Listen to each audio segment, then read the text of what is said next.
반갑습니다. 여수입니다. 오늘은 계유정난과 일편야사의 5번째 시간인데, 지금 제가 원생목류록 내용을 살펴보고 있죠. 그 내용에 이제 2번으로 나누어 보는데 그 마지막 시간입니다. 장사에 있는 그 강변에서 이제 단종하고 사육신 그리고 복권자와 그 원자허가 만나 가지고 시를 지어요. 시짓기 행사를 해요. 거기에서 이제 그 시 하나하나에서 그 사람이 누군지를 이제 밝히고 있어요. 그러면 이제 복권자가 지은 시를 읽어보면은 복권자가 누군지 알 수 있겠죠. 그 부분 한번 살펴보겠습니다. 계유정난과 일편야사입니다. 연천공이 일편야사를 지었느냐가 관건이다. 제가 그 얘기를 했습니다. 주인공 원자허가 있는데, 이 원자허는 원래부터 없는 사람이라는 게 인재 저작론자들의 주장이에요. 가상인물이다.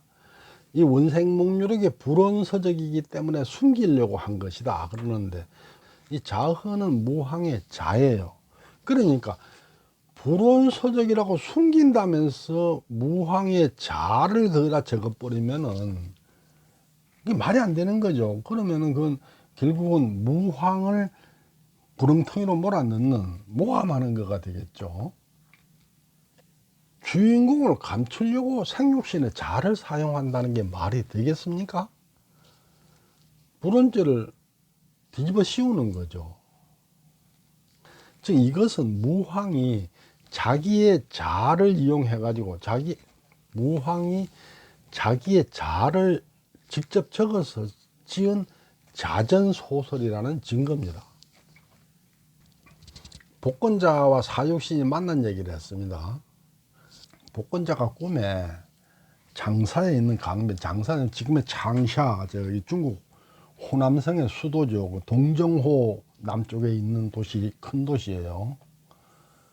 여기가 왜냐면 초나라의 수도고, 회왕이 누구냐면 의제예요. 제가 뒤에 가서 설명드리겠지만, 지금 이 문제는 김종직의 조이제문, 무오사화의 발단이 되는 조이제문하고도 밀접한 상관이 있어요. 조이제문에서 이게 의제가 누구냐면 이 회왕이에요. 회왕이 항우한테 살해당한 곳이 이 장사예요. 이제 복권자 안내로 단종하고 사육신을 만났는데, 사육신, 복권자, 원자허 순으로 이제 자리가 배치됐다. 이 얘기는 복권자는 서열이 사육신보다는 낮고 원자허보다는 높다. 제가 그런 말씀 드렸죠. 그러니까 남효는 여기 못 낀다. 남효는 여기 가야 된다. 이게 이제 복권자가 연촌이라는 정황 증거다. 근데 이제 거기서 복권자가 단종 시해 사건 쪽으로 화제를 유도를 해요. 그랬는데 이제 정자에서 시짓기 놀이를 하는 거죠. 시회를 열었어요. 단종이 위에 입은 골룡포를 팔아가지고 술을 하고 안주를 이제 사요. 그래가지고 단종 필두로 단종이 맨 먼저 시를 짓고 안전 순서대로 오니까 제일 벼슬 높은 사람부터 쭉 이렇게 이제 시를 짓는 거죠. 근데 거기서 보면은 사육신 개개인의 그 특성을 내 보여줘요. 그러니까 이 사람은 누구다, 이 사람은 박팽년이다, 이 사람은 성삼문이다, 이 사람은 유성원이다를 딱딱 보여주는 거죠. 그러니까 그 시를 읽어보면 그 사람이 누군지 알 수 있어. 그 얘기는 복권자가 지은 시를 읽어보면 복권자가 누군지를 안다 이 얘기죠. 지금 천지를 둘러보니 부끄러울 뿐이로다. 좀 더 일찍 도모하지 못한 한스러움이여. 이 시를 통해서는 뭘 밝히기 어려운데, 이 사람이 누구냐면 박팽년이에요. 왜냐? 벼슬이 제일 높아 참판이에요. 이품관이에요. 맨 앞자리에 앉은 거죠. 두 번째 사람이 지은 시를 보면은 가련타, 거사는 물거품이 되었는데 이름만 높구나. 을을 취하고 인을 이루면 아버지와 아들이 같도다. 이거는 성삼문이 지었어요. 왜냐? 성삼문은 성지니까 벼슬도 두 번째기도 하지만은 성삼문의 아버지 성승도 이 거사에 참여했다가 피살 때 죽었죠. 그러니까 의를 취하고 인을 이룬 게 아버지와 아들이 같다는 거는 이 사람이 성삼문이라는 걸 말해주고 있는 거죠.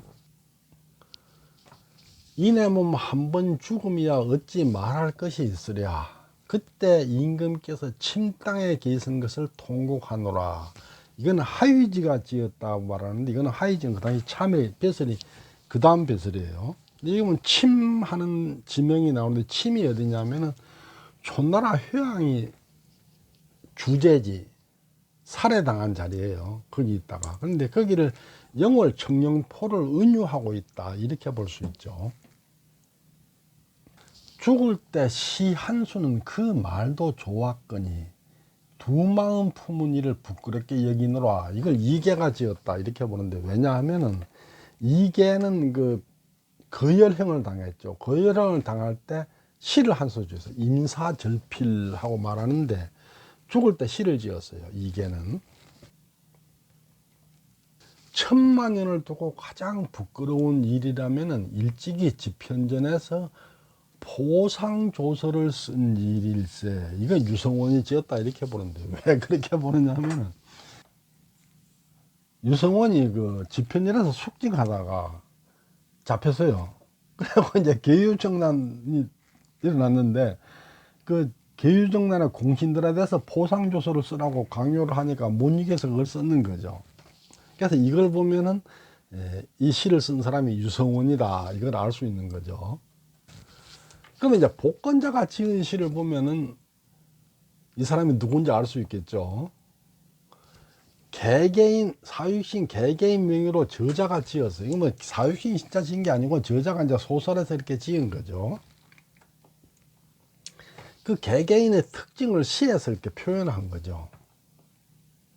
그러면은 복권자도 당연히 그 특징을 그 시에다가 묘사했겠죠. 이 시를 읽어보면은, 복권자가 지은 시를 읽어보면 이 사람이 누군지를 알 수 있겠죠. 과연 이 시를 쓴 사람이 남효원인지 아니면 연천공인지를 이 시를 읽어보면 알 수 있을 거다, 그 얘기죠. 복권자는 머리를 긁으면서 일어나서 슬프게 시를 읊었다. 눈을 들어 바라보니 산과 강은 옛날 그때와 달라졌고, 새로 지은 정자에서 모두들 초나라 제수처럼 슬픈 얼굴을 하고 있구나.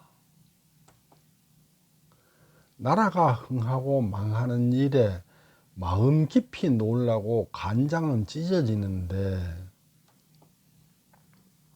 충성스러운 신하가 있고 사악한 신하가 있어서 통분한 마음에 눈물이 절로 흐르네.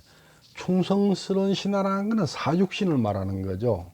사악한 신하라는 것은 정인지나 신숙주, 이런 사람들을 말하는 거죠.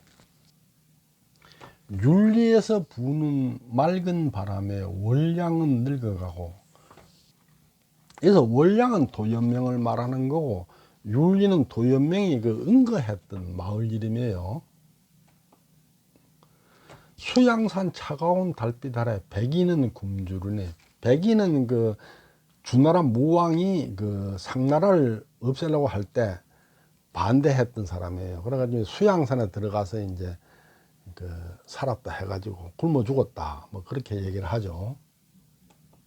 도연명과 백이 두 사람을 인용을 하고 있어요. 도연명의 귀걸의 산은 아주 유명하죠. 그 윤리는 도연명이 응거했던 마을, 귀걸에 했던 그 마을 이름이 윤리예요. 그 백인은 주나라에 저항했던 충신인데, 이 수양산에 들어가서 이제 결국 고사리를 꺾어 먹다가 굶어 죽었다, 뭐 이렇게 얘기를 하죠. 근데 도연명은 그냥 응거했어요. 윤리에 들어가서 그냥 말하자면 이제 조용하게 살았어요. 백인은 주나라에 저항을 해서 산속에 들어가서 응거하다가 죽었어요.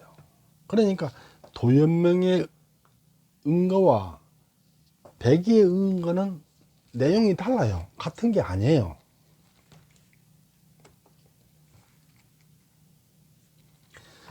연촌의 은퇴는 도연명의 은퇴하고 아주 가까워요. 밀접해요.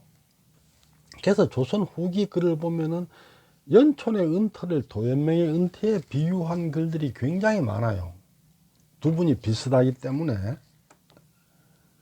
근데 무황, 원호의 은퇴는 백의에 가까워요. 백의는 주나라 무왕이 상나라를 없애고 자기가 황제가, 그러니까 말하자면 이제 왕이 되는 것에 대해서 반발해서 물러난 거고, 무황은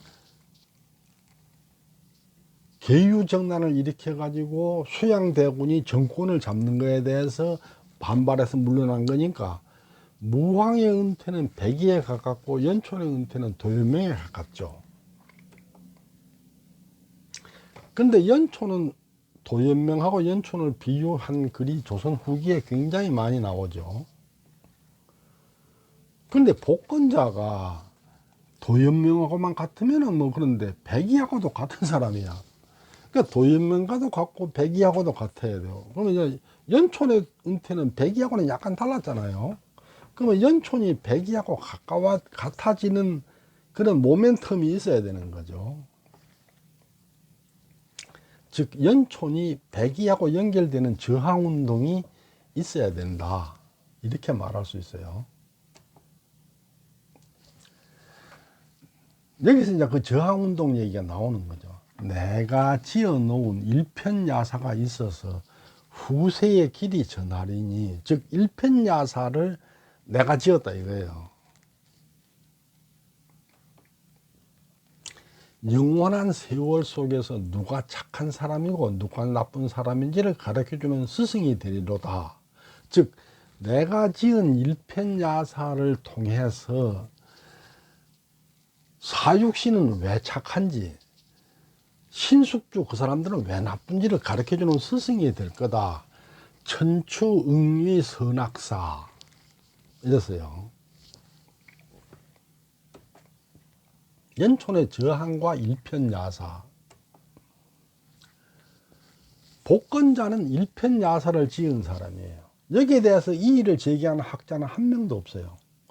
문제는 연촌이 참말로 일편야사를 지었느냐, 여기에 대해서 학자들이 의문을 제기하는 거죠. 연촌은 계유정난이 난 직후에 돌아가셨어요. 계유정난이 1453년에 났고 연촌은 1455년에 돌아가셨어요. 그리고 연촌이 일편야사를 지었다면 그것은 계유정난에 저항한 거죠. 사육신 사건에 저항한 게 아니에요.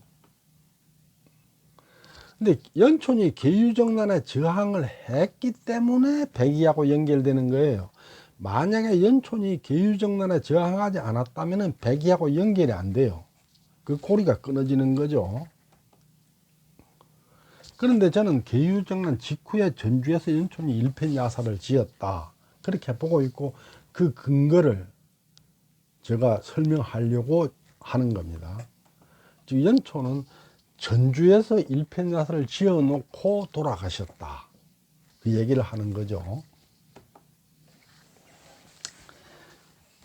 오늘까지 그 목유록의, 원생목유록의 내용에 대해서 살펴봤습니다. 뭐 이 뒤에 보면은 이제 뭐 그 원자가 꿈에서 깨가지고 뭐 그 또 뭐 내월거사하고 또 뭐 얘기를 하고 있는데 그건 별로 안 중요하니까 그건 생략하겠습니다. 다음번에는 그 관란유고에 있는 목유록, 이 목유록 말미에 보면은 주석이 있어요. 주석이 적혀 있는데 그 주석에 보면은 구체적으로 복권자가 연촌공이다 하고 적혀 있어요. 그 얘기를 제가 살펴보도록 하겠습니다. 경청해 주셔서 감사합니다.